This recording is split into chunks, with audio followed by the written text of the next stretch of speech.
Sa pagsusuri mga kababayan ng mga kaso, makikita natin na may malinaw na pattern.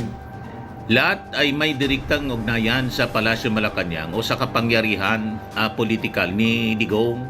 Lahat ay nakinabang sa government contracts, regulatory leniency, political protection, strategic appointments o access. Lahat ng pagyaman nagkataon sa panahon ng Duterte administration. Nitong mga personalities mga kababayan na laging laman yung allegations po ni Trillanes na higit 100 million daw na undeclared investments, bilyon-bilyong pisong bank accounts sa BPI na nagkapangalan sa mag-ama si Digong at saka si Sara. At ang sabi hindi nakadeclare sa SALN.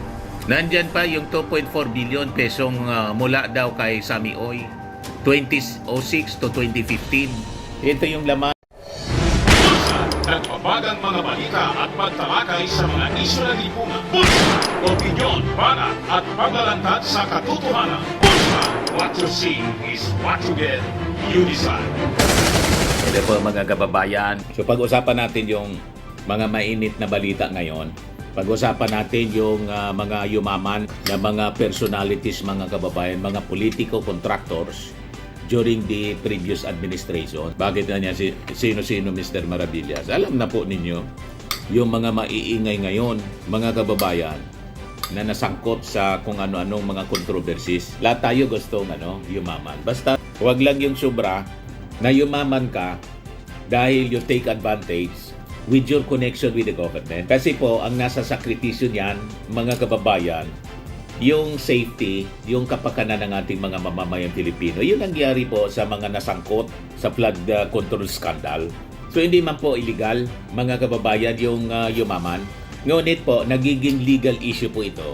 Ang yaman, kapag may malinaw na ugnayan sa kapangyarihan po sa Estado. Tama po, tulad ng mga personalities, mga contractors, mga politiko. Yung iba, contractor, naging politiko.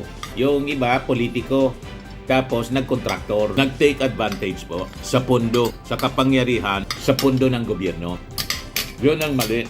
Ang tawag dyan, conflict of interest, mga kababayan. So ang tanong, kung paano yumaman, kundi kung paano at bakit sa iisang administrasyon, nagtipon po yung kapangyarihan, kontrata, at pera sa iisang pangalan.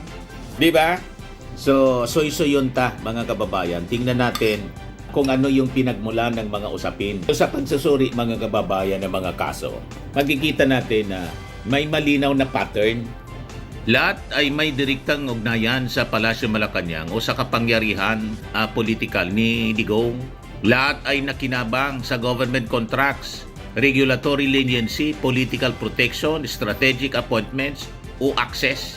Lahat ng pagyaman nagkataon sa panahon ng Duterte administration. Nitong mga personalities, mga kababayan, na laging laman ng mga pahayagan at social media. Halimbawa na lang yung aming kababayan, si Saldico, na ang sabi may filler po, pero yung abogado nagsabi wala man daw. Yung issue na sabi ni John Vic Rimulya, interesado makipag-dialogue. So ito yung facts, mga kababayan. Sa panahon ni Digong, si Saldico hindi lamang nakakuha ng mga infrastructure projects, nagkaroon rin siya ng power plant, isang sektor na mahigpit ang regulation at direktang konektado sa energy policy ng gobyerno. So yung inauguration nga po ng power plant ni Saldico, si Digong yung guest of honor. Yan magkatabi pa nga sila. Sa good governance standard, mga kababayan, ang personal appearance ng isang presidente, isang private business inauguration, nagbibigay po siya ng political legitimacy. Nagpapadala siya ng signal sa mga regulators at financier. Si presidente pa nga niya, yung bisita, nagpapalakas siya ng access sa permits, financing, at expansion. So, yung paglawak po ng negosyo ni Saldico, hindi po siya iwalay sa political endorsement at access sa ilalim po na gobyerno ng previous administration ni Digong. Ngayon, punta pa tayo, mga kababayan, sa isa pang personality, isang contractor din, yung mag-asawang Diskaya. Alam naman natin na isa siya sa mga top contractors ng previous administration, lalo na sa mga flood control. Ang current status niya nasasangkot sa ghost projects, SOP operations, questionable implementations. So base doon sa mga investigasyon na ginawa ng Congress, ang yaman ng Diskaya lumubog during the previous administration. Dahil po sa concentration ng bilyon-bilyong public funds sa ilalim ng previous administration at kasama doon si Diskaya. Ngayon, punta tayo sa isa pang personality, dating congressman na nag-iingay ngayon, si Mike Defensor.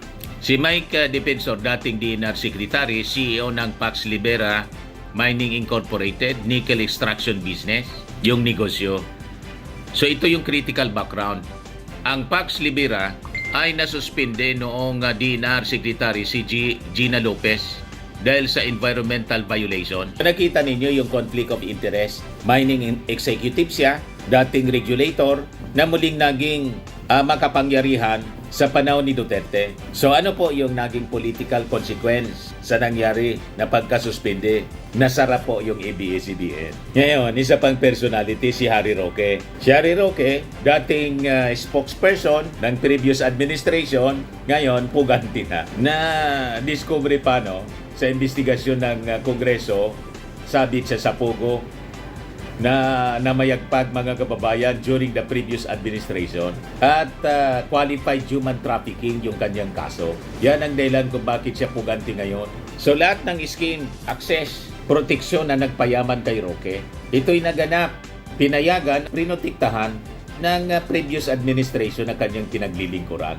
So pari-parehas po pattern na kanilang mga galawan, itong mga personalities na yumaman. Then, si Congressman Eric Yap, siya yung naging chairman ng Committee on Appropriations 2020 to 2022. So, hawak niyang kapangyarihan sa national budget. At sa kanyang panahon, nangyari yung 51 billion na pork barrel fund na napunta kay Pulong. So, ang current status niya ngayon, nagtatago, may mga kasong korupsyon na freeze yung bilyon-bilyong assets na na-acquire noong Duterte administration. Nakalkal po sa investigasyon sa flood control scandal. Alam na ninyo? Kasi ito yung laman ng mga balita ngayon palagi. Ngayon, ang Duterte administration mismo, ang Duterte mismo, si Digo, ang may pinakamalaking tanong. Yung allegations po ni Trillanes na higit 100 million daw na undeclared investments, bilyon-bilyong pisong bank accounts sa BPI na nangkapangalan sa mag-ama, si Digong at saka si Sara. At ang sabi, hindi nakadeclare sa SALN. Nandyan pa yung 2.4 billion pesong mula daw kay Sami Oy, 2006 to 2015. Ito yung laman ng reklamo ni Trillanes, mga kababayan. Then si Sara, alam naman natin yung kinasangkutan po ni Sara. In fact, tinailan siya ni Trillanes ng plunder. At parte din siya ng impeachment case, yung 612.5 million confidential funds. Then comes the issue on Parmali. Naalala po ninyo? Yan o. Parmali scandal during the pandemic. Mahigit 10 billion contracts.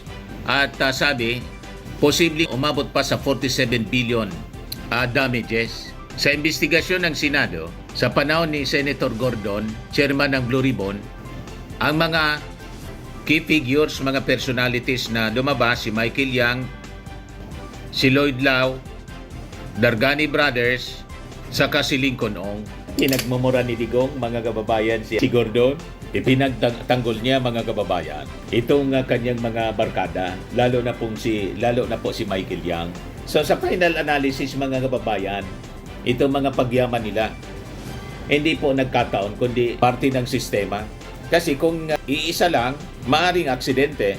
Kung dalawa lang, maaring coincidence. Ngunit po, kung magkakaugnay, sunod-sunod na, at iisa po ang sentro ng kapangyarihan, ito po ay tinatawag na sistema na.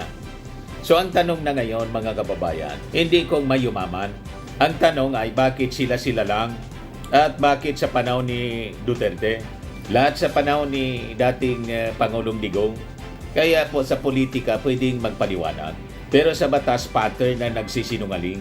Hindi tao. At nakikita natin malinaw ang pattern. Ulitin natin, ang pagyaman hindi man po problema. Hindi man po illegal ang yumaman. Ang mali, kung ginamit yung poder yung impluensya at pinagsamantalaan ang pondo ng bayan. Yun ang mali. Tama pa. Ako po si Dante Maravillas. Bye-bye po. God bless. Firmax Firming and Lifting Cream, pinapahid po sa mga pulses in affected area. Mainam po sa paninigas ng mga kaso-kasuan. Ito naman po, Automax Radiant Serum. Sa mukha naman yung application. Anti-aging po siya. You will look 10 years younger than your age. Sa mga cancer patients naman po, baka lang gusto ninyo itong itry. Neng siya red mix fruit drink. Hindi mo po siya gamot, food supplement siya. Kaya lang, gawa siya mga kababayan sa goji berry. Yung goji berry may anti-cancer properties. O ngayon, yung mga inquiries ninyo, dumiritso na lang kayo sa aming messenger sa Facebook para masagot namin agad. Ayos pa? Ayos na ayos niya, Mr. Maravilla. Sa mga nagana po ng malinis and spacious fitness gym, pumunta lang po kayo sa aming Colossal Fitness Gym. May Grab car rental din po kami. But anyway, ito po pala yung aming bagong product na binibenta online.